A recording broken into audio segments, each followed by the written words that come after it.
Hello everyone, आज हम पढ़ने वाले हैं क्लास 10th हिस्ट्री का चैप्टर नंबर 2 जिसका नाम है नेशनलिज्म इन इंडिया। तो सबसे पहले हम ये समझते हैं कि नेशनलिज्म इन इंडिया का मतलब क्या होता है। तो नेशनलिज्म का मतलब होता है अपने देश के प्रति प्यार और गर्व की भावना होना, जिसे हम आसान भाषा में देशभक्ति भी कह सकते हैं। तो आखिर हमारे देश इंडिया के लोगों के बीच में देशभक्ति की भावना कैसे पैदा हुई और इस फीलिंग को पाने के लिए हमारे देश के लोगों ने क्या क्या स्ट्रगल किया, चलिए जानते हैं इस वीडियो में। हमारे चैप्टर की शुरुआत होती है 1914 से। ये वो साल थी जब विश्व की दो महान शक्तियां आपस में लड़ाई लड़ने लगती हैं। एक तरफ थी अलाइड पावर्स और दूसरी तरफ थी सेंट्रल पावर्स। अलाइड्स पावर्स में थे रूस, ब्रिटेन, अमेरिका, जापान, ये देश आते थे। और सेंट्रल पावर में ऑस्ट्रो हंगेरियन, जर्मनी और ऑटोमन अम्पायर आते थे। तो ये दोनों ही पावर आपस में लड़ाई लड़ रही थी और इसी लड़ाई को वर्ल्ड वॉर फर्स्ट के नाम से जाना गया। अब आप लोग जरा ध्यान दो, इसमें जो ब्रिटेन है वो भी ये लड़ाई लड़ रहा था। हमारी इंडिया का डायरेक्टली इस वॉर से कोई कनेक्शन नहीं था, लेकिन इनडायरेक्टली कनेक्शन था, क्योंकि उस समय पर जो ब्रिटेन था वो हमारी इंडिया के ऊपर कब्जा बनाए हुए था। यानी कि उस समय पर हम ब्रिटिशर्स की कॉलोनी थे। चूँकि ब्रिटिशर्स इस वॉर को लड़ रहे थे और हम ब्रिटिशर्स की कॉलोनी थे, इसलिए इस वॉर का इम्पैक्ट हमारी इंडिया के ऊपर भी पड़ रहा था। अब क्या इम्पैक्ट पड़ रहा था, चलिए जानते हैं। Impact of first world war on India. पहला कि जो ब्रिटिशर्स थे वो वॉर लड़ रहे थे, जिस वजह से वो अपना डिफेंस एक्सपेंडिचर बढ़ा रहे थे और उसके लिए उन्हें पैसों की ज़रूरत थी। तो इसके लिए जो ब्रिटिश गवर्नमेंट थी वो कस्टम ड्यूटीज़ बढ़ा देती है और इनकम टैक्स इंट्रोड्यूस कर देती है। टैक्स बढ़ाने के कारण महंगाई बढ़ती जा रही थी। हर वस्तु की कीमत लगभग दुगनी हो चुकी थी, जिसके कारण लोग बहुत परेशान थे। लोगों का बुरा हाल था। ऊपर से जो ब्रिटिश गवर्नमेंट थी वो इंडियन लोगों को जबरदस्ती ब्रिटिश आर्मी में भर्ती कर रही थी, जिस वजह से लोगों को बहुत गुस्सा आ रहा था। हमारे देश के लोग परेशान तो थे ही, ऊपर से जो प्रकृति थी वो भी हमारा साथ नहीं दे रही थी। 1918-19 और 1920-21 की जो फसलें थी वो बरसात ना होने के कारण खराब हो जाती हैं और देश में खाने की कमी हो जाती है, जिस वजह से लोग भूखे मरने लगते हैं। और साथ में यही वो समय था जब देश में एक महामारी फैल रही थी जिसका नाम था इन्फ्लुएंजा एपिडेमिक, जिससे कई सारे लोग मर जाते हैं। दोस्तों, 1921 के सेंसस के हिसाब से ये बताया जाता है कि इंडिया के लगभग 13 मिलियन लोग मर जाते हैं इस भुखमरी और इस महामारी के कारण। लोगों को लग रहा था कि ये समस्या वॉर के खत्म होने के साथ ही खत्म हो जाएंगी, लेकिन अफसोस ऐसा नहीं हुआ। द आइडिया ऑफ सत्याग्रह। अब दोस्तों, ये जो परेशानियों का दौर चल रहा था, इस दौर में लोगों को ज़रूरत थी एक ऐसी लीडर की जो इनकी समस्याओं को ख़त्म करे। तो फाइनली जनवरी 1915 में एंट्री होती है the great man of India की, यानी कि महात्मा गांधी की। गांधी जी साउथ अफ्रीका से इंडिया आते हैं और एक आइडिया लेकर आते हैं जिसका नाम था सत्याग्रह। ये आइडिया था नॉन वायलेंस का, यानी कि अहिंसा का। गांधी जी कहते थे कि हमें जो भी लड़ाई लड़नी है उसे हम प्रेम से लड़ेंगे, बिना किसी अस्त्र शस्त्र का इस्तेमाल किए, सत्य की राह पर चलकर और शांतिपूर्ण तरीके से।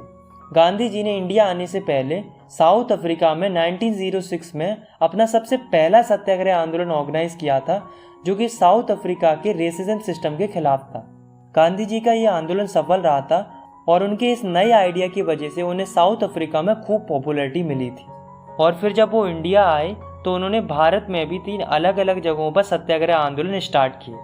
तो भारत के अंदर गांधी जी ने सबसे पहला सत्याग्रह आंदोलन 1917 में स्टार्ट किया था, जो कि था चंपारण, बिहार में। तो ये लॉन्च किया गया था इंडिगो फार्मर्स के लिए। उस समय पर क्या हो रहा था कि जो ब्रिटिशर्स थे वो इन फार्मर्स को फोर्स करते थे इंडिगो की फसल उगाने के लिए, यानी कि नील की फसल उगाने के लिए। और जहाँ कहीं भी ये फसल उगाई जाती थी वो ज़मीन बंजर हो जाती थी।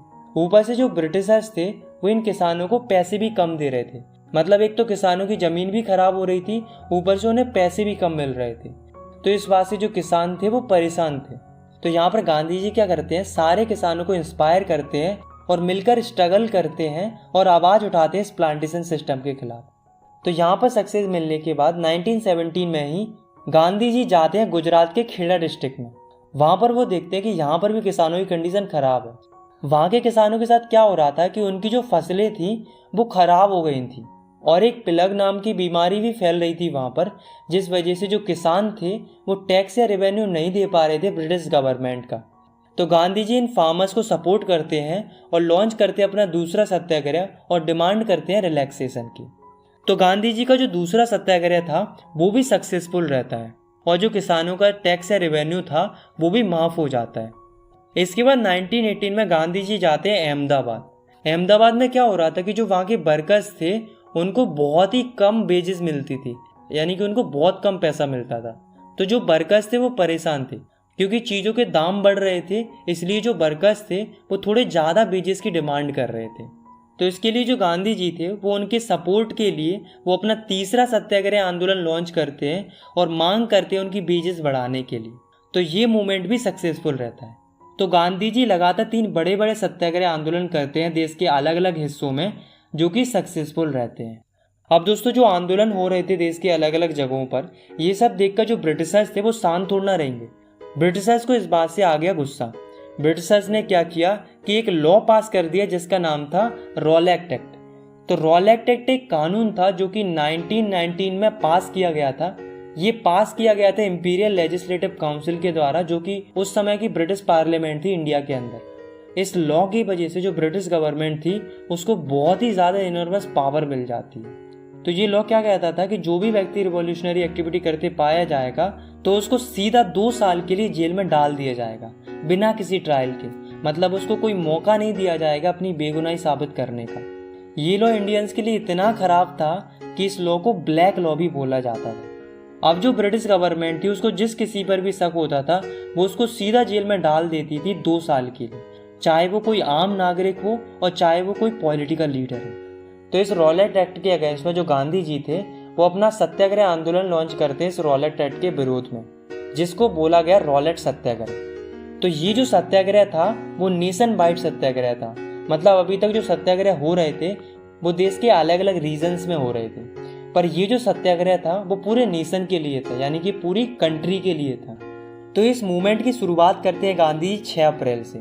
गांधी जी क्या कहते हैं कि हम 6 अप्रैल को पूरे देश के अंदर हड़ताल करेंगे, वो भी शांतिपूर्ण तरीके से। तो गांधी जी के कहने पर पूरा देश जो है वो 6 अप्रैल को हड़ताल करने लगता है। इस हड़ताल के चलते रेलवे, वर्कशॉप और दुकानों को बंद कर दिया जाता है। वर्कर्स स्ट्राइक पर चले जाते हैं। देश के अलग अलग शहरों में रैलीज ऑर्गेनाइज की जाती हैं। ये देखकर जो ब्रिटिशर्स थे वो डर जाते हैं। उन्हें डर था कि कहीं ये लोग कम्युनिकेशन लाइन को खराब ना कर दें। इससे बचने के लिए जो ब्रिटिश गवर्नमेंट थी वो पॉलिटिकल लीडर्स को पकड़ना शुरू कर देती है। अमृतसर के बहुत सारे पॉलिटिकल लीडर्स को जेल में डाल दिया जाता है और गांधी जी को दिल्ली जाने से रोक दिया जाता है। यहाँ तक सब ठीक था, लेकिन 10 अप्रैल को जो ब्रिटिश पुलिस होती है वो अमृतसर में एक शांतिपूर्ण जुलूस पर गोली चला देती है। इसके बाद लोगों को बहुत गुस्सा आता है और वो बैंकों पर, पोस्ट ऑफिसेस पर, रेलवे स्टेशन पर हमला कर देते हैं और तोड़फोड़ मचा देते हैं। सिचुएशन बहुत ज़्यादा खराब होने लगती है। इन हमलों को देखकर जो ब्रिटिश गवर्नमेंट होती है वो मार्शल लॉ लगा देती है। मार्शल लॉ लगने के बाद अब जो पावर थी वो मिलिट्री के पास पहुंच जाती है और उस समय पर मिलिट्री की जो कमांड थी वो थी जनरल डायर के पास। अब होता क्या है कि 13 अप्रैल का दिन था। इस दिन बहुत सारे लोग जलियांवाला बाग, जो कि अमृतसर में है, वहाँ पर इकट्ठे होते हैं। इस बाग में बैसाखी का मेला लगा हुआ था, तो ज़्यादातर लोग बैसाखी का मेला मनाने के लिए आए थे। ये लोग इनोसेंट थे, इन्हें नहीं पता था कि मार्शल लॉ नाम का कोई लॉ लगा हुआ है। तो ये सारे लोग चैन से बैसाखी का मेला मना रहे थे। पर इस बाग में कुछ लोग ऐसे भी थे जो रॉलेट एक्ट के अगेंस्ट में प्रोटेस्ट कर रहे थे। तो जब जनरल डायर को ये सब पता चला कि जलियांवाला बाग में बहुत सारे लोग इकट्ठे हुए हैं, तो वो अपनी मिलिट्री के साथ आता है और बाग के सारे दरवाजों को बंद करवा देता है और लोगों के ऊपर अंधाधुंध गोलियां चलवा देता है, जिस वजह से बहुत सारे इनोसेंट लोगों की जान चली जाती है। इसी इंसिडेंट को बोला जाता है जलियांवाला बाग मैसेकर। इस इंसिडेंट ने पूरे देश को हिलाकर रख दिया था। नॉर्थ इंडिया के बहुत सारे शहरों के लोग सड़कों पर आ जाते हैं, हड़तालें होने लगती हैं, जनता और पुलिस के बीच में क्लैशेस होने लगते हैं, लोग गवर्नमेंट बिल्डिंग्स पर हमला कर देते हैं। मतलब बहुत ही ज़्यादा कॉम्प्लेक्स सिचुएशन होने लगती है। ये देखकर जो ब्रिटिश गवर्नमेंट होती है वो भी उतनी ही सख्ती से इंडियंस को दबाना शुरू कर देती है। उन पर नाक रगड़वाई जाती है, उन्हें क्राउल कराया जाता है, उन्हें सल्यूट करने के लिए फोर्स किया जाता है, लोगों को कोड़े मारे जाते हैं, कई सारे गाँवों के ऊपर बम गिराए जाते हैं। गांधी जी कभी नहीं चाहते थे वॉयलेंस हो, यानी कि लड़ाई दंगे हो। ये सब देखकर गांधी जी को बहुत बुरा लगता है और वो रॉलेट सत्याग्रह को बंद करा देते हैं और अपना आंदोलन वापस ले लेते हैं। अब यहाँ पर गांधी जी को लगता है कि अगर हमें अंग्रेजों से लड़ाई लड़नी है तो हमें और बड़ा आंदोलन करने की ज़रूरत है। पर इसके लिए हिंदू और मुस्लिम का एक होना ज़रूरी है। अगर हिंदू और मुस्लिम एक हो गए तो जो मूवमेंट होगा वो और बड़ी स्केल पर होगा। तो चलिए अब हम देखते हैं कि हिंदू और मुस्लिम एक कैसे होते हैं। जो हिंदू थे वो डिमांड कर रहे थे स्वराज की, यानी कि इंडिपेंडेंस की, और वो लड़ाई लड़ रहे थे ब्रिटिशर्स के खिलाफ। वहीं जो मुस्लिम थे वो उस समय पर खिलाफत इशू पर काम कर रहे। तो ये खिलाफत इशू क्या था? देखो, वर्ल्ड वॉर फर्स्ट में बहुत सारी कंट्रीज आपस में लड़ रही थी। ऐसे ही जो ब्रिटेन था और जो टर्की था वे भी आपस में लड़ रहे थे। उस समय पर टर्की का जो राजा था वो था कैलिफट, जिसे हिंदी में बोला जाता है खलीफा। ये जो राजा था वो इस्लामिक हेड माना जाता था और जितने भी मुस्लिम्स थे वो इनकी बहुत ही ज़्यादा रिस्पेक्ट करते थे। तो होता क्या है कि इस वॉर में टर्की हार जाता है और ब्रिटेन जीत जाता है। अब जनता में एक अफवाह फैलने लगती है कि जो ब्रिटेन है वो टर्की के राजा के ऊपर यानी कि खलीफा के ऊपर एक हार्श ट्रीटी इम्पोज करने वाला है, मतलब ऐसे कानून लाने वाला है जो कि खलीफा के लिए बहुत बुरे होंगे। तो इस बात से जो इंडियन मुस्लिम्स थे उनको बहुत बुरा लग रहा था कि उनके जो हेड है खलीफा, उनके ऊपर एक हार्श ट्रीटी इम्पोज की जा रही है। इस बात से जो इंडियन मुस्लिम्स थे उनको ब्रिटिशर्स के ऊपर बहुत ज़्यादा गुस्सा आ रहा था। अब आपने एक चीज़ नोटिस की कि हिंदूज की दुश्मनी ब्रिटिशर्स के साथ थी और अब मुस्लिम्स की दुश्मनी भी किससे हो गई थी? ब्रिटिशर्स से हो गई थी। तो जब यहाँ पर हमारा दुश्मन एक था तो क्यों ना दोस्त बना जाए। गांधी जी को ये एक अच्छी अपॉर्चुनिटी लगती है हिंदू और मुस्लिम को एक करने के लिए। तो होता क्या है कि मार्च 1919 में बॉम्बे के अंदर एक कमेटी बनाई जाती है जिसका नाम था खिलाफत कमेटी। ये फॉर्म की जाती है कई सारे मुस्लिम लीडर्स के द्वारा, जिनमें से दो मेन लीडर थे जिनका नाम था मोहम्मद अली और शौकत अली। ये दोनों क्या करते हैं, ये गांधी जी के साथ डिस्कशन करते हैं कि मास एक्शन की गुंजाइश है कि नहीं है, मतलब हम बड़ी तादाद में आंदोलन कर सकते हैं या नहीं कर सकते हैं। गांधी जी कहते हैं बिल्कुल कर सकते हैं। अगर ये दोनों कम्युनिटी आपस में मिल गई तो आंदोलन बहुत बड़ी स्केल पर होगा और फिर तुम अपने खिलाफत इशू को निपटा लेना और हम अपने स्वराज इशू को निपटा लेंगे, दोनों का फ़ायदा हो जाएगा। तो इसी मुद्दे पर डिस्कशन चलता है और फाइनली सितंबर 1920 में कलकत्ता के अंदर कांग्रेस का एक सेशन होता है जिसमें गांधी जी कन्वेंस कर लेते हैं अदर कांग्रेस लीडर्स, और इस सेशन के बाद हिंदू और मुस्लिम लीडर्स एक हो जाते हैं और फिर एक नया आंदोलन शुरू करने का विचार करते हैं जिसका नाम था नॉन कोऑपरेशन मूवमेंट, यानी कि असहयोग आंदोलन। अब सवाल ये उठता है कि Gandhi ji non cooperation movement ही शुरू करना क्यों चाहते थे? Why non cooperation? तो इसका आंसर गांधी जी ने बहुत पहले ही दे दिया था। गांधी जी ने 1909 में अपनी बुक हिंद स्वराज में बताया था कि जो ब्रिटिशर्स थे वो इंडिया में इसलिए रूल कर पाए क्योंकि लोगों ने उनके साथ कोऑपरेट किया था, यानी कि उनका सहयोग किया था। और अगर इंडिया के लोग ब्रिटिशर्स के साथ कोऑपरेट करना बंद कर दें तो 1 साल के अंदर ही ब्रिटिश रूल खत्म हो जाएगा और हमारे देश के लोगों को स्वराज मिल जाएगा। इसलिए गांधी जी चाहते थे इंडियंस ब्रिटिशर्स के साथ कोऑपरेट ना करें। इसलिए गांधी जी मुस्लिम लीडर्स के साथ मिलकर नॉन कोऑपरेशन मूवमेंट स्टार्ट करना चाहते थे। अब देखते हैं इस नॉन कोऑपरेशन मूवमेंट के लिए गांधी जी क्या कहते हैं। तो गांधी जी कहते हैं कि सबसे पहले तो गवर्नमेंट के दिए हुए जो टाइटल्स हैं उनको सरेंडर करना होगा। दूसरी चीज़ ये बोलते हैं कि जो ब्रिटिश गवर्नमेंट की सर्विसेज है उनको बायकॉट करना होगा, जैसे कि civil services, army, police, courts, legislative councils, school and foreign goods, इन सबको छोड़ना पड़ेगा। ना ही इन सर्विसेज का इस्तेमाल करेंगे और ना ही इन सर्विसेज के लिए काम करेंगे। और गांधी जी ये भी कहते हैं कि अगर ब्रिटिश गवर्नमेंट हमारे इस आंदोलन के खिलाफ कुछ एक्शन लेती है या दबाने का प्रयास करती है तो फिर हम एक फुल सिविल डिसोबीडियंस कैंपेन भी चलाएंगे ब्रिटिश गवर्नमेंट के खिलाफ में। तो 1920 की गर्मियों के दौरान गांधी जी और शौकत अली ये दोनों ही निकल पड़ते हैं देश की अलग अलग जगहों पर प्रचार प्रसार के लिए, ताकि ज़्यादा से ज़्यादा लोगों को नॉन कोऑपरेशन मूवमेंट पर जोड़ा जा सके, ताकि मूवमेंट बड़ी स्केल पर हो सके। पर दोस्तों जो इंडियन नेशनल कांग्रेस थी वो सपोर्ट नहीं कर रही थी नॉन कोऑपरेशन मूवमेंट को। अब क्यों सपोर्ट नहीं कर रही थी? तो इसके कुछ कारण थे। पहला कि गांधी जी चाहते थे कि ब्रिटिश की सारी सर्विसेज को बायकॉट कर देना चाहिए, लेकिन जो कांग्रेस थी वो नवंबर 1920 में होने वाले काउंसिल इलेक्शंस को बायकॉट करना नहीं चाह रही थी, क्योंकि वो सोच रहे थे कि अगर हम इलेक्शन जीत गए तो हमारे पास कुछ पावर आ जाएंगी गवर्नमेंट की और फिर हम कुछ चेंजेस कर सकेंगे ब्रिटिश की पॉलिसीज के अंदर। दूसरा, कांग्रेस को ये डर था कि जो नॉन कोऑपरेशन मूवमेंट है वो वायलेंस क्रिएट करेगा। तो इन दोनों कारणों की वजह से जो कांग्रेस थी वो इस आंदोलन को सपोर्ट नहीं कर रही थी। लेकिन फिर दिसंबर 1920 में नागपुर में कांग्रेस का एक सेशन होता है जिसमें जो कांग्रेस होती है वो उस नॉन कोऑपरेशन मूवमेंट के लिए तैयार हो जाती है, यानी कि उसको अडॉप्ट कर लेती है। मतलब अब आंदोलन करने के लिए गांधी जी को मुस्लिम्स का सपोर्ट भी मिल गया था और कांग्रेस का सपोर्ट भी मिल गया था। मतलब अब गांधी जी पूरी तरीके से तैयार थे आंदोलन की शुरुआत करने के लिए। तो फाइनली जनवरी 1920 में नॉन कोऑपरेशन मूवमेंट को स्टार्ट कर दिया जाता है। सेकंड टॉपिक है हमारा differing strands with in the movement. तो चलिए अब हम देखते हैं कि ये आंदोलन आगे कैसे बढ़ता है और इस आंदोलन के अंदर क्या क्या होता है। तो सबसे पहले हम देखते हैं the movement in the towns. मतलब टाउन्स यानी कि शहरों में ये आंदोलन किस तरीके से होता है। तो टाउन्स के अंदर सबसे ज़्यादा पार्टिसिपेट किया था मिडिल क्लास लोगों ने। तो देखो टाउन्स में होता क्या है, तो इस मूवमेंट के चलते टाउन्स में रहने वाले हज़ारों बच्चों ने गवर्नमेंट स्कूल्स और कॉलेजेस को छोड़ दिया। टीचर्स और हेडमास्टर ने रिज़ाइन कर दिया। लॉयर्स ने अपनी लीगल प्रैक्टिसेस देना बंद कर दिया। ऑल पॉलिटिकल पार्टीज़ ने इलेक्शंस को बाइकआउट कर दिया। फॉरेन गुड्स को बाइकआउट कर दिया। लिकर शॉप्स को पिट कर दिया गया, मतलब लोगों को लिकर शॉप में जाने से रोक दिया गया। और फॉरेन क्लॉथ्स को जला दिया गया। अब इन सब कारणों की वजह से होता क्या है कि इंपोर्ट ऑफ फॉरेन क्लॉथ्स आधा हो जाता है। मतलब फॉरेन से जो कपड़े आते थे वो 1921 एंड 1922 के बीच में उनका इंपोर्ट आधी मात्रा में होने लगता है। और जो मर्चेंट्स और ट्रेडर्स होते हैं वो फॉरेन गुड्स को खरीदना और बेचना बंद कर देते हैं, जिस वजह से इंडियन टेक्सटाइल मिल्स और हैंडलूम्स का प्रोडक्शन बढ़ जाता है, यानी कि काफ़ी मात्रा में स्वदेशी कपड़ों का बनना शुरू हो जाता है।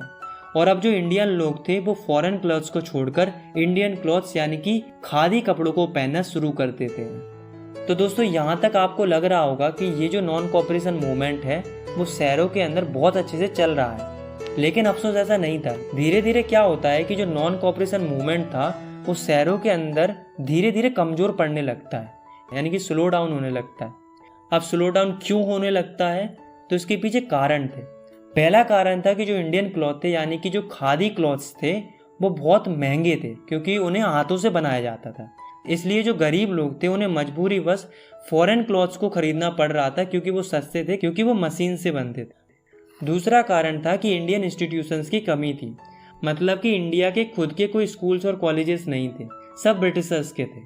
तो उस समय पर कोई भी अल्टरनेटिव नहीं था, जिस वजह से सारे स्टूडेंट्स और टीचर्स ने मजबूरी में आकर फिर से गवर्नमेंट स्कूल्स और कॉलेजेस को ज्वाइन करना शुरू कर दिया। सिमिलरली जो लॉयर थे उनके पास भी कोई और ऑप्शन नहीं था, जिस वजह से वे भी मजबूरी में आकर गवर्नमेंट कोर्स को ज्वाइन कर लेते हैं। तो दोस्तों इन्हीं कारणों की वजह से जो ये मूवमेंट था वो सिटीज़ के अंदर धीरे धीरे कमज़ोर पड़ने लगा था, यानी कि स्लो डाउन होने लगा था। Rebellion in country side. अब हम देखते हैं कि कंट्री साइड में यानी कि ग्रामीण इलाकों में ये मूवमेंट किस तरीके से चल रहा था। तो ग्रामीण इलाकों में दो आंदोलन चल रहे थे।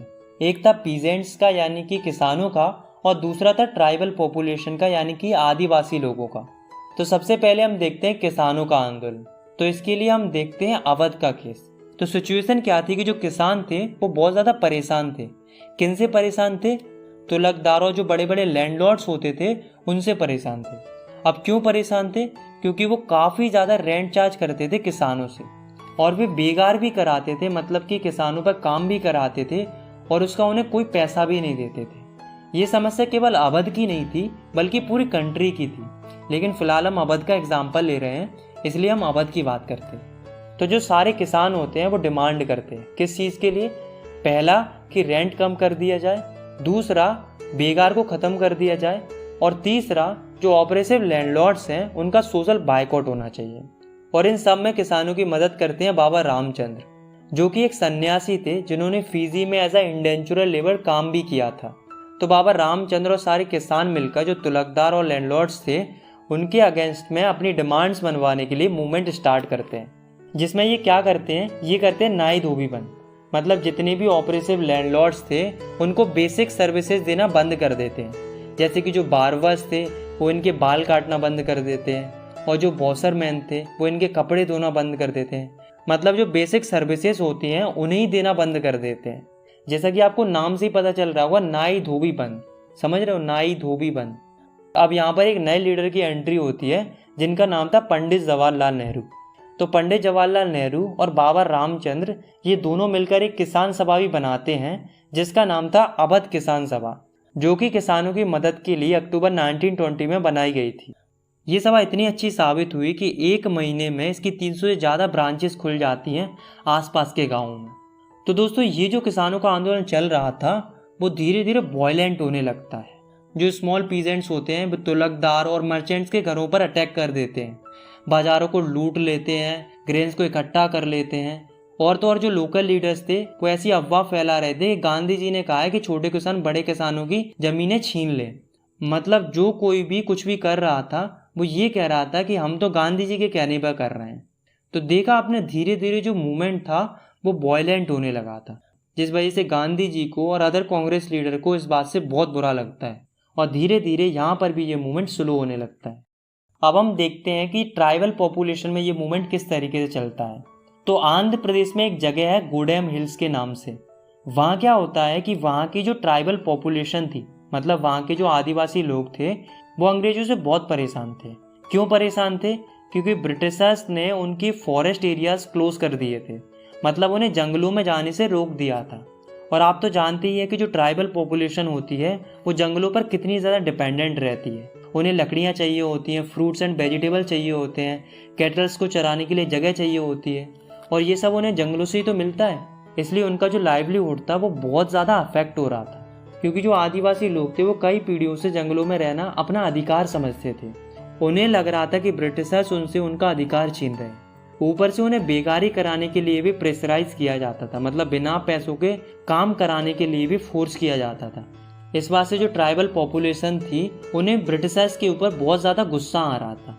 तो इनकी मदद के लिए एक व्यक्ति उभर के आते हैं जिनका नाम था अलूरी सीताराम राजू। ये क्लेम करते थे कि इनके पास स्पेशल पावर्स हैं प्रेडिक्शन करने की, यानी कि भविष्यवाणी करने की, और ये कहते थे कि गोली भी इनका कुछ नहीं बिगाड़ सकती। ये जो थे वो गांधी जी से बहुत ज़्यादा इंस्पायर थे। ये सबसे बोलते थे कि खादी कपड़े पहनना चाहिए, शराब नहीं पीना चाहिए। पर ये गांधी जी की एक बात के बिल्कुल खिलाफ थे। ये कहते थे कि देश को अगर आज़ादी दिलानी है तो वो नॉन वायलेंस से नहीं दिलाई जा सकती, बल्कि उसके लिए हथियार उठाने पड़ेंगे, यानी कि लड़ाई वगैरह लड़नी पड़ेगी। तो अलूरी सीताराम राजू और सारे आदिवासी लोग मिलकर 1920 में एक मूवमेंट स्टार्ट करते हैं जिसका नाम था गोरिल्ला मूवमेंट। इसमें ये लोग क्या करते हैं, ये अटैक करते हैं पुलिस स्टेशंस पर और कई सारे ब्रिटिश ऑफिशियल्स को मारने लगते हैं। लेकिन अनफॉर्चुनेटली 1924 में क्या होता है कि जो अलूरी सीताराम राजू थे वो पकड़े जाते हैं ब्रिटिश पुलिस के द्वारा और उन्हें मार दिया जाता है। लेकिन तब तक वो लोगों के लिए एक फोक हीरो बन गए थे। आज भी गूडेम हिल्स के जो लोग हैं वो इन्हें याद करते हैं। स्वराज इन प्लांटेशन। दोस्तों, पहले क्या होता था कि बहुत सारे लोग असम में एज अ प्लांटेशन वर्कर काम किया करते थे टी गार्डन्स में। तो 1859 में क्या हुआ था कि एक इनलैंड इमिग्रेशन नाम का एक एक्ट पास हुआ था, जिसके मुताबिक कोई भी प्लांटेशन वर्कर्स विदाउट परमिशन के टी गार्डन को छोड़कर नहीं जा सकता था। लेकिन जब वर्कर्स को पता चला कि गांधी जी ने नॉन कॉपरेशन मूवमेंट स्टार्ट किया है तो बहुत सारे वर्कर्स प्लांटेशन फील्ड्स को छोड़कर भागने लगते हैं। लेकिन जब ये अपने घरों की तरफ जा रहे होते हैं तब उन्हें रास्ते में ही ब्रिटिश पुलिस पकड़ लेती है और उन्हें बहुत ही बुरी तरीके से मारा जाता है। तो दोस्तों, अभी तक हमने अलग अलग जगहों के मूवमेंट के बारे में देखा। हमने सिटीज़ के मूवमेंट को देखा, गाँव के मूवमेंट्स को देखा, ट्राइबल और प्लांटेशन वर्कर्स के मूवमेंट को देखा। तो यहाँ पर हमें क्या देखने को मिला कि लोग गांधी जी के नॉन कॉपरेशन मूवमेंट को अलग अलग तरीकों से इंटरप्रेट कर रहे थे।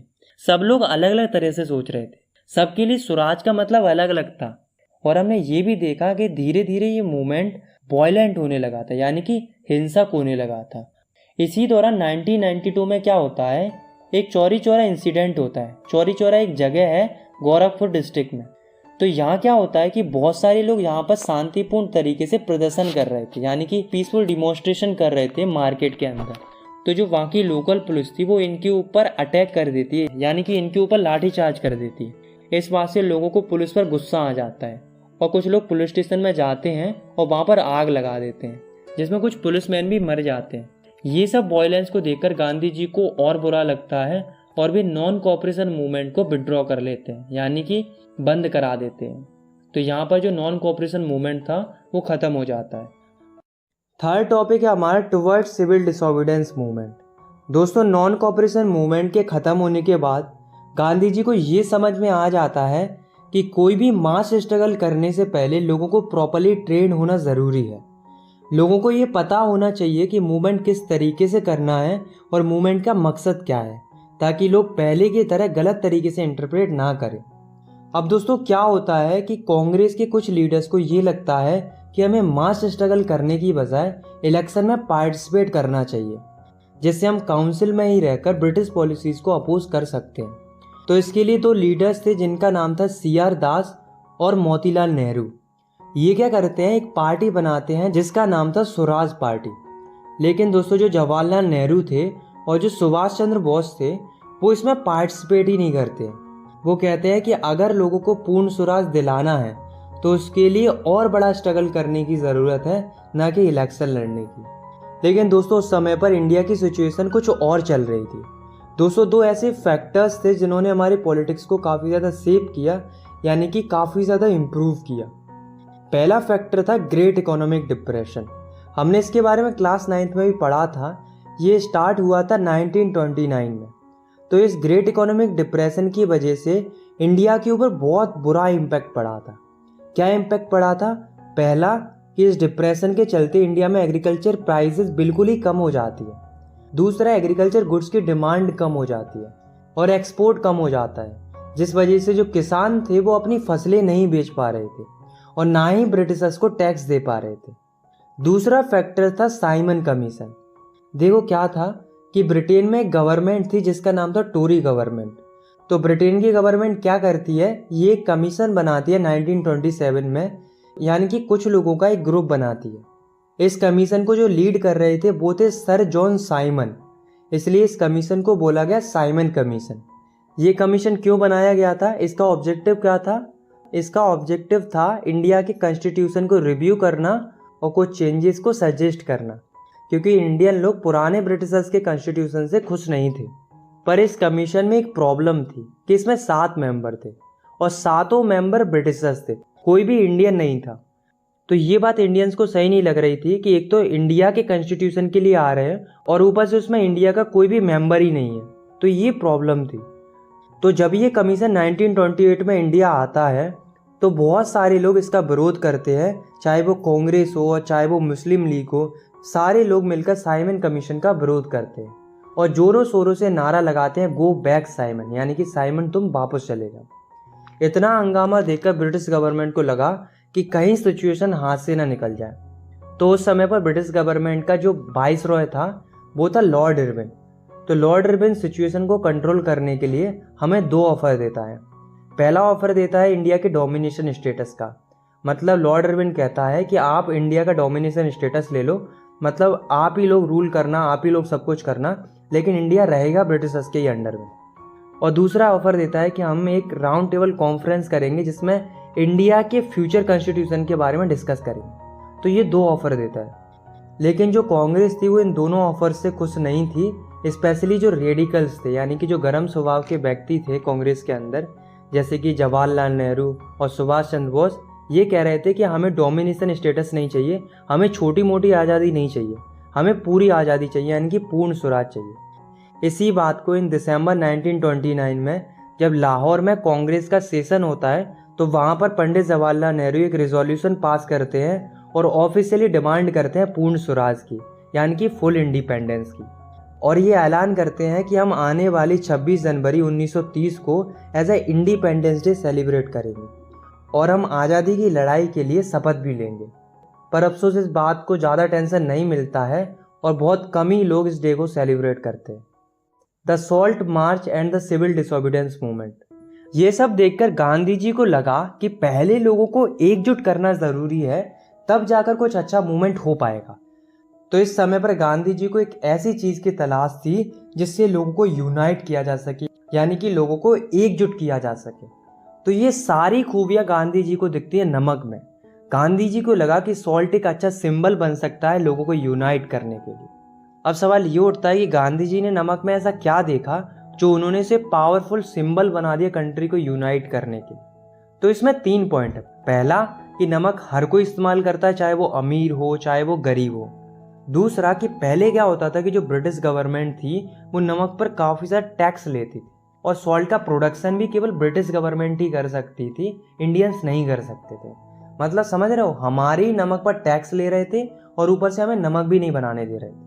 तो ये समस्या पूरे देश की थी, इसलिए गांधी जी ने नमक को चुना देश को यूनाइट करने के लिए। तो गांधी जी क्या करते हैं, 31 जनवरी को एक लेटर लिखते हैं वाइसरॉय लॉर्ड इरविन के लिए, जिसमें गांधी जी अपनी 11 डिमांड्स को रखते हैं जो कि सोसाइटी की अलग अलग समस्याओं के ऊपर थी, जिसमें से कुछ डिमांड सॉल्ट टैक्स से रिलेटेड भी थी। और गांधी जी ये भी कहते हैं कि अगर हमारी डिमांड्स 11 मार्च तक नहीं मानी गई तो हम सिविल डिसोबीडियंस मूवमेंट को स्टार्ट कर देंगे। लेकिन दोस्तों जो लॉर्ड इरविन था वो गांधी जी को हल्के में ले लेता है, मतलब उनकी डिमांड्स को नज़रअंदाज कर देता है। तो जब गांधी जी की डिमांड्स नहीं मानी जाती हैं तो गांधी जी स्टार्ट करते हैं सॉल्ट मार्च, जिसे हम डांडी मार्च भी कहते हैं। तो गांधी जी अपने 78 ट्रस्टेड वॉलंटियर्स के साथ निकल पड़ते हैं। तो ये चलना शुरू करते हैं साबरमती आश्रम से, इन्हें पहुंचना था डांडी जो कि गुजरात में है। ये पूरी यात्रा थी 240 माइल्स की। तो गांधी जी और उनके वॉलंटियर्स पर डे 10 माइल चलते थे। ये यात्रा पूरे 24 दिन तक चलती है और फाइनली 6 अप्रैल को गांधी जी और अन्य लोग डांडी पहुंच जाते हैं। और वहाँ पर गांधी जी गैर कानूनी तरीके से नमक बनाते हैं और कानून को तोड़ते हैं, और यहीं से शुरुआत होती है सिविल डिसोबीडियंस मूवमेंट की। अब सवाल ये उठता है कि जो नॉन कोऑपरेशन मूवमेंट था, यानी कि जो पहले का मूवमेंट था, और जो सिविल डिसोबीडियंस मूवमेंट है, इसमें क्या अंतर है। देखो, जो नॉन कोऑपरेशन मूवमेंट था उसमें क्या था कि हमें ब्रिटिशर्स के साथ केवल कोऑपरेट नहीं करना था, केवल इतना ही था। वही जो सिविल डिसोबीडियंस मूवमेंट है, इसका ऑब्जेक्टिव था कि हमें ब्रिटिशर्स के साथ कोऑपरेट भी नहीं करना है और साथ में हमें उनके कानूनों को भी तोड़ना है। क्योंकि गांधी जी ने नमक कानून को तोड़कर सिविल डिसोबीडियंस मूवमेंट की शुरुआत कर दी थी, तो उन्हें देखकर देश की अलग अलग जगहों पर भी लोग नमक कानून को तोड़ने लगते हैं। लोग फॉरेन क्लॉथ्स को बाइकआउट करने लगते हैं, लिकर शॉप्स को पिक कर देते हैं, और जो पीजेंट्स थे वो चौकीदारी टैक्स देना बंद कर देते हैं। और दोस्तों जो ट्राइबल लोग थे वो फॉरेस्ट लॉज को तोड़ देते हैं, मतलब जंगलों में घुसना स्टार्ट कर देते हैं। ये सब देखकर ब्रिटिश गवर्नमेंट शांत थोड़ा ना रहेगी। तो ब्रिटिश गवर्नमेंट यहाँ क्या करती है, एक एक करके जो पॉलिटिकल लीडर्स थे जो कि आंदोलन कर रहे थे उनको अरेस्ट करना शुरू कर देती है, जिस वजह से वायलेंट क्लासेस होने लगते हैं। गवर्नमेंट लोगों को ब्रूटली मारना शुरू कर देती है। देखते ही देखते अप्रैल 1930 में अब्दुल गफ्फर खान जो कि पेशावर में आंदोलन कर रहे थे उनको अरेस्ट कर लिया जाता है, और बाद में जाकर महात्मा गांधी जी को भी अरेस्ट कर लिया जाता है। ये सब देखकर जनता और भी ज़्यादा भड़क जाती है और काफ़ी ज़्यादा वायलेंस होने लगता है। इंडिया के लगभग 1 लाख लोगों को जेल में डाल दिया जाता है। ये सब देखकर गांधी जी को बहुत बुरा लगता है। गांधी जी वायलेंस बिल्कुल नहीं चाहते थे, इसलिए Gandhi ji civil disobedience movement को भी कॉल्ड ऑफ कर देते हैं, यानी कि बंद कर देते हैं। और एक पैक्ट साइन होता है, यानी कि एक समझौता होता है गांधी जी और लॉर्ड इरविन के बीच में, जिसे बोला जाता है गांधी इरविन पैक्ट। ये हुआ था 5 मार्च 1931 में। तो इस समझौते में होता क्या है कि गांधी जी से बोला जाता है, यानी कि लॉर्ड इरविन गांधी जी से कहता है कि उनको सेकंड राउंड टेबल कॉन्फ्रेंस में पार्टिसिपेट करना होगा। तो गांधी जी कहते हैं कि मैं तैयार हूँ, बट मेरी एक कंडीशन है कि जिन पॉलिटिकल लीडर्स को आपने अरेस्ट करके रखा है उनको रिलीज करना होगा। तो ये दोनों लोग राजी हो जाते हैं। तो ये था गांधी इरविन पैक्ट। तो गांधी जी जाते हैं London second round table conference को अटेंड करने के लिए, जैसा कि समझौता हुआ था लॉर्ड इरविन के साथ। लेकिन अफसोस वहाँ पर गांधी जी की कोई भी बात नहीं सुनी जाती है। यानी कि गांधी जी जब लौट कर आते हैं तो वो काफ़ी ज़्यादा डिसअपॉइंटेड रहते हैं, और जब वो लौट कर आते हैं तब वो ये भी देखते हैं कि जो गफ्फर खान थे और जो जवाहरलाल नेहरू थे वो अभी भी जेल में थे, और इन लोगों ने कांग्रेस पार्टी को भी इलीगल डिक्लेयर कर दिया था। मतलब गांधी जी की गैर मौजूदगी का ब्रिटिशर्स ने बहुत अच्छा फ़ायदा उठाया था। ये सब देखकर गांधी जी को लगता है कि हमारे साथ धोखा हुआ है, और गांधी जी डिसाइड करते हैं कि हम फिर से सिविल डिसोबीडियंस मूवमेंट को लॉन्च करेंगे। और गांधी जी ये मूवमेंट लॉन्च भी करते हैं। लेकिन अफसोस 1934 तक जो मूवमेंट था वो अपना सारा मोमेंटम लूज कर चुका था। How participants so the movement, मतलब इस टॉपिक में हम देखेंगे कि जो अलग अलग ग्रुप्स थे उन्होंने इस मूवमेंट में किस किस तरीके से पार्टिसिपेट किया था। तो सबसे पहले हम देखते हैं रिच पीजेंट्स के बारे में, मतलब कि जो रईस किसान थे, जैसे कि Patidars of Gujarat, Jats of UP. तो इनके साथ क्या था, ये जो लोग थे वो कमर्शियल क्रॉप्स उगाते थे, मतलब पैसे कमाने के लिए फसलें उगाते थे। तो जब इकोनॉमिक डिप्रेशन आता है तो जो ये रिच पीजेंट थे वो बहुत ज़्यादा अफेक्ट होते हैं, क्योंकि डिप्रेशन के चलते फसलों के दाम गिर गए थे, इसलिए इनकी इनकम भी कम हो गई थी, जिस कारण से जो रिच पीजेंट्स थे वो ब्रिटिशर्स को टैक्स या रेवेन्यू पे नहीं कर पा रहे थे। तो जब गांधी जी ने सिविल डिसोबीडियंस मूवमेंट को स्टार्ट किया तो ये लोग भी काफ़ी ज़्यादा पार्टिसिपेट करते हैं इस मूवमेंट में। और ये क्यों पार्टिसिपेट करते हैं? क्योंकि इन्हें हाई रेवेन्यू को कम करवाना था। लेकिन इन्हें इस बात से बहुत बुरा लगता है और ये काफ़ी ज़्यादा डिसअपॉइंटेड होते हैं इस बात से कि जो सिविल डिसोबीडियंस मूवमेंट होता है वो बंद कर दिया जाता है 1931 में, और उनका जो रेवेन्यू रेट था वो भी कम नहीं हुआ था। तो जब गांधी जी ने सिविल डिसोबीडियंस मूवमेंट को फिर से लॉन्च किया तो इन लोगों ने 1932 में फिर से पार्टिसिपेट नहीं किया, क्योंकि ये सोच रहे थे कि कोई फ़ायदा ही नहीं होता तो क्यों करे पार्टिसिपेट। तो अब हम देखते हैं पुअर पीजेंट्स के बारे में, यानी कि जो पुअर पीजेंट्स थे यानी कि जो गरीब किसान थे, उन्होंने किस तरीके से पार्टिसिपेट किया था और क्यों किया था। तो जो पुअर पीजेंट्स थे वो क्या करते थे, उनके पास खुद की ज़मीन तो होती नहीं थी, इसलिए वे बड़े बड़े लैंडलॉर्ड्स यानी कि जो बड़े बड़े जमींदार होते थे उनकी ज़मीन पर खेती करते थे और उनके बदले में उन्हें रेंट देते थे। तो जो इकोनॉमिक डिप्रेशन था वो कंटिन्यू था, जिस वजह से जो स्मॉल पीजेंट्स थे वे लैंडलॉर्ड्स को रेंट नहीं दे पा रहे थे। तो जब मूवमेंट स्टार्ट हुआ तो ये डिमांड करते हैं कि जो लैंडलॉर्ड्स हैं वो इनके अनपेड रेंट को माफ़ कर दे, यानी कि जो बकाया रेंट है उसको माफ़ कर दे। लेकिन दोस्तों जो कांग्रेस थी वो इस नो रेंट कैंपेन को सपोर्ट नहीं कर रही थी, क्योंकि ये इन रिच पीजेंट्स यानी कि जो बड़े बड़े जमींदार थे उनसे बिगाड़ना नहीं चाह रही थी। क्योंकि अगर ये पुअर पीजेंट्स को सपोर्ट करेंगे, कहीं जो बड़े बड़े लैंडलॉर्ड्स हैं वो नाराज़ ना हो जाएं, इस डर से ये पुअर पीजेंट्स को सपोर्ट ही नहीं करते। अब हम देखते हैं कि जो बिजनेस क्लास थी उसने किस तरीके से और क्यों पार्टिसिपेट किया था। तो दोस्तों जो बिजनेस क्लास थी, जैसे कि जो मर्चेंट्स थे, इंडस्ट्रियलिस्ट थे, इनकी उस समय पर दो समस्याएं चल रही थी। पहली कि जो ब्रिटिश गवर्नमेंट थी उसने ऐसी पॉलिसीज बना रखी थी जो इनकी बिजनेस एक्टिविटीज़ को रिस्ट्रिक्ट करती थी। मतलब ऐसे कानून बना रखे थे जिससे बिजनेसमैन खुल के बिजनेस नहीं कर पा रहे थे। इनके ऊपर रिस्ट्रिक्शन थे कि ये नहीं कर सकते, वो नहीं कर सकते, लाइक दैट। तो ये चाह रहे थे कि ऐसी पॉलिसीज़ को हटना चाहिए जो इनकी बिजनेस एक्टिविटीज़ को रिस्ट्रिक्ट करती हैं। दूसरी समस्या थी कि इंडिया में बाहर से फॉरेन गुड्स इंपोर्ट होता था, जिस वजह से जो बिजनेस क्लास थी उसे बहुत ज़्यादा लॉस होता था, क्योंकि जो फॉरेन गुड्स होते थे वो बहुत सस्ते होते थे। तो ऐसे में इनका सामान तो कोई खरीदेगा ही नहीं। इसलिए जो बिजनेस क्लास थी वो ये चाह रही थी कि जो फॉरेन गुड्स का इंपोर्ट हो रहा है इंडिया में वो रोक दिया जाए। इसके लिए जो बिजनेस क्लास थी वो दो फेडरेशन भी बनाती है, जिसका नाम था Indian industrial and commercial Congress, जो कि 1920 में बनाई गई थी, और दूसरी थी federation of Indian chamber of commerce and industries, यानी कि FICCI फिक्की, जो कि 1927 में बनाई गई थी। और दोस्तों दो बड़े बड़े इंडस्ट्रियलिस्ट थे जो कि बिजनेस क्लास को लीड कर रहे थे, जिनका नाम था परसोत्तम दास ठाकुरदास एंड GD बिरला। तो जब 1930 में सिविल डिसोबीडियंस मूवमेंट को स्टार्ट किया जाता है तो जो बिजनेस क्लास थी वो बहुत ज़्यादा पार्टिसिपेट करती है। ये क्या करते हैं, जो बाहर से सामान इंपोर्ट होता था उसे खरीदना और बेचना बंद कर देते हैं, और साथ में ये मूवमेंट को फाइनेंशियली सपोर्ट भी करते हैं, मतलब मूवमेंट के लिए पैसे वगैरह देते हैं। अब हम देखते हैं इंडस्ट्रियल वर्किंग क्लास को। तो दोस्तों जो इंडस्ट्रियल वर्किंग क्लास थी वो सिविल डिसोबीडियंस मूवमेंट में ज़्यादा पार्टिसिपेट ही नहीं करती है, एक्सेप्ट नागपुर रीजन।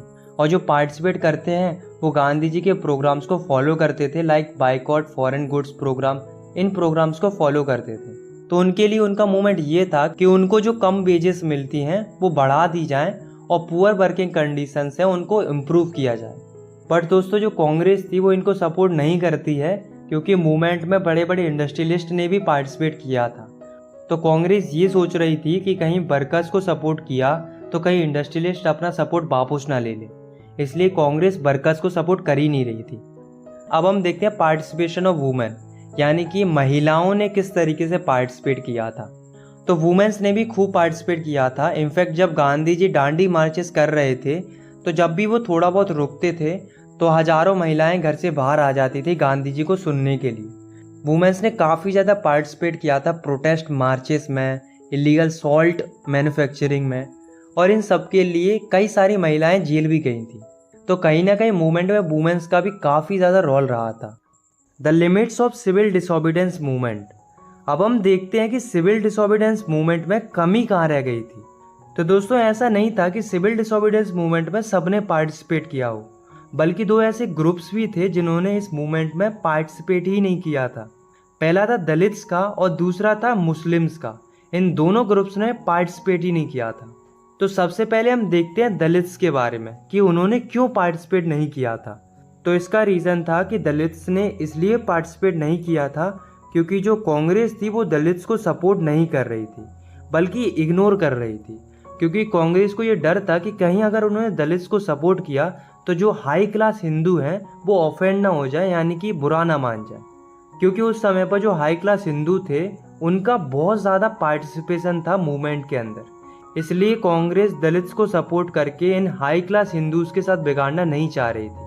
और दोस्तों यही वो रीज़न था जिस वजह से जो कांग्रेस थी वो दलित्स को सपोर्ट ही नहीं कर रही थी। लेकिन दोस्तों भले ही कांग्रेस सपोर्ट नहीं कर रही थी, लेकिन दोस्तों जो गांधी जी थे वो पूरा सपोर्ट कर रहे थे दलित्स लोगों को। गांधी जी कहते थे कि जो दलित्स हैं वो हरिजन्स हैं, यानी कि भगवान की संतान है। और गांधी जी ये भी कहते थे कि अगर हमने सोसाइटी से इस अनटचेबिलिटी यानी कि छुआछूत की जो सोच है उसे नहीं बदला तो हमें कभी भी स्वराज नहीं मिलेगा।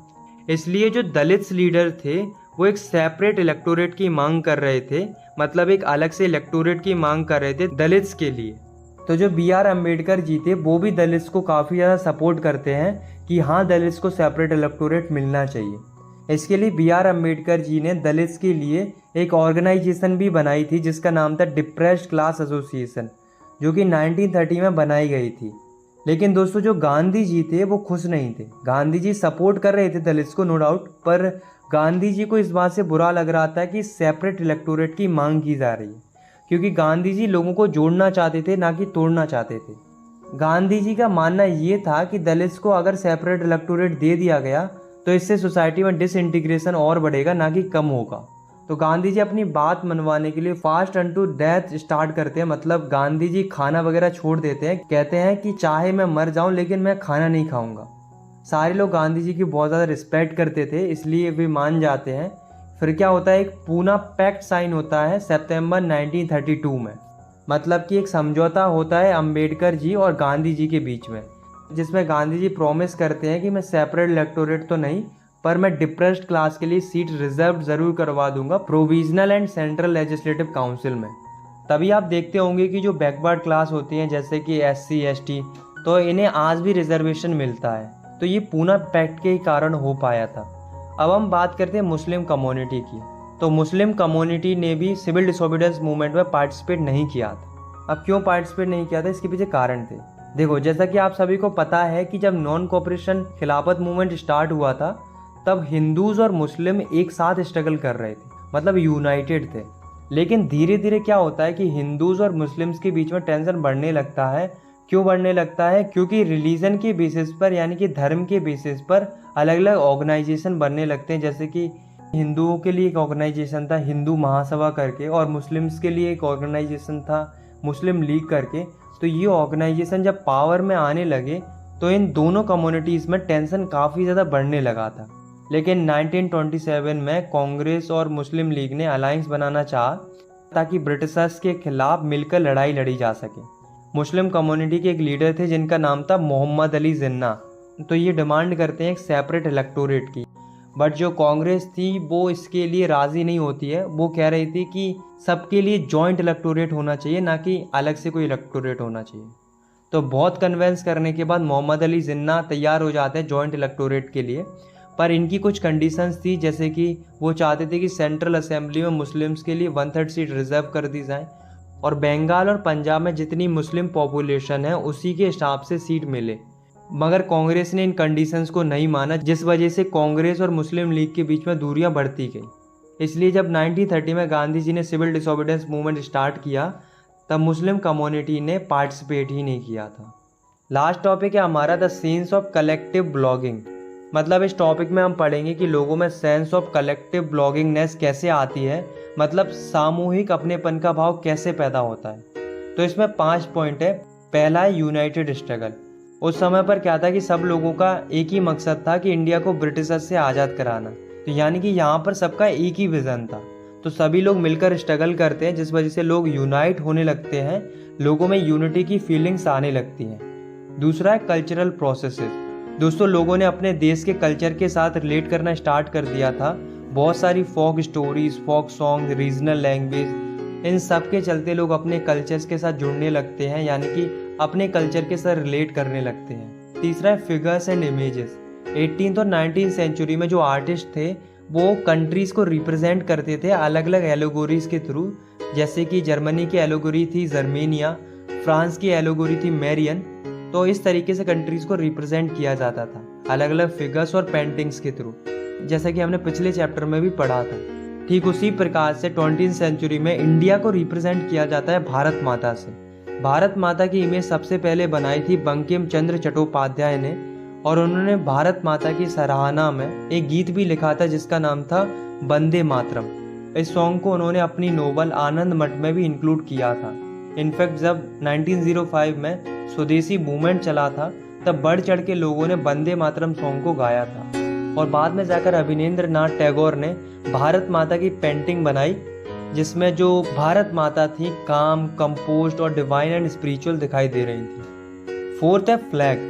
तो फ्लैग की वजह से भी इंडियन लोगों में सेंस ऑफ कलेक्टिंग ब्लॉगिंगनेस जागती है, क्योंकि जो फ्लैग होता है वो पूरी कंट्री को रिप्रेजेंट करता है।